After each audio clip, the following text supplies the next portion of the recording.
Hello folks, welcome back to our channel LTT. Let's take stock. This is C श्रुति गुप्ता. आज हमारा discussion का topic है TDS return for quarter 2 and the due date for filing the return for quarter 2 is on or before 31st October. TDS return को discuss करते समय आज हम एक मेजर पॉइंट डिस्कस करने वाले हैं जो कि रिलेटेड है पैन और आधार लिंकिंग से। जैसा कि हमें पता है जो भी असेसीज अपना पैन और आधार लिंक नहीं कर पाए थे तो उनका पैन इनवैलिडेट हो गया है। अब बात आती है डिडक्टर उस केस में अपनी टीडीएस रिटर्न कैसे फाइल करेगा, क्या रेट एप्लीकेबल होंगे और फर्दर प्रोसेसिंग के टाइम क्या रिपरकेशंस रहेंगे। तो हम एक एक करके सभी पॉइंट्स को डिस्कस करते हैं। तो सबसे पहले बात आती है कि अगर कोई असेसी है ऐसा जिसका पैन और आधार लिंक नहीं है तो उस केस में क्या रेट होगा टैक्स डिडक्शन के लिए। तो as per section 206 AA subsection 1 जिसमें ये कहा जाता है जिस भी असेसी को कोई इनकम जनरेट होती है या कोई सम मिलता है जिसके ऊपर tax is required to be deducted तो उस केस में असेसी को अपना पैन शेयर करना होता है डिडक्टर से।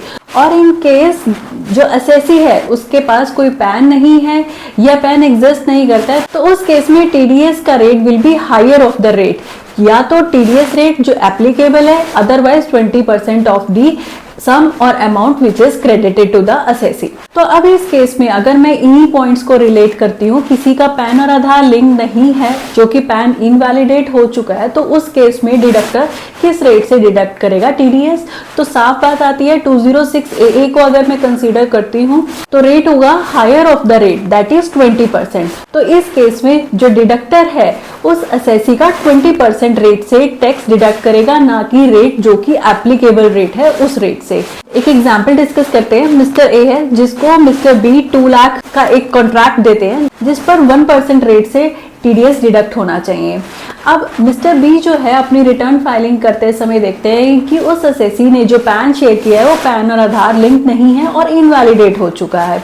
तो उस केस में इंस्टेड ऑफ डिडक्टिंग 1% टीडीएस ये मिस्टर बी की रिस्पॉन्सिबिलिटी है वो 20% टीडीएस डिडक्ट करके अपनी क्वार्टर 2 की रिटर्न फाइल करें।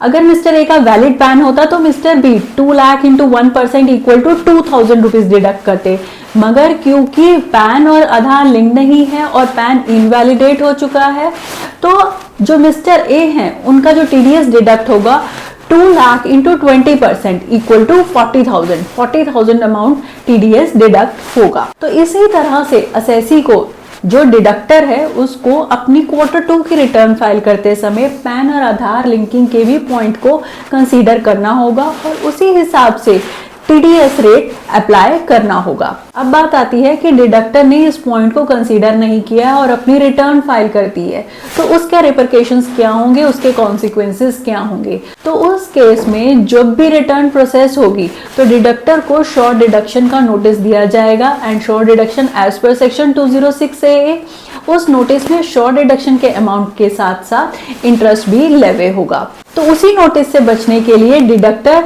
Before filing the return for quarter 2 सभी डिडक्टिव्स की पैन और आधार लिंकिंग जरूर चेक करें। आई होप आपको ये पॉइंट क्लियर हुआ होगा कैसे या किस रेट पर टीडीएस डिडक्ट किया जाएगा इन केस किसी डिडक्टी का पैन और आधार लिंक नहीं है। फिर भी कोई क्लैरिटी चाहिए please do let me know.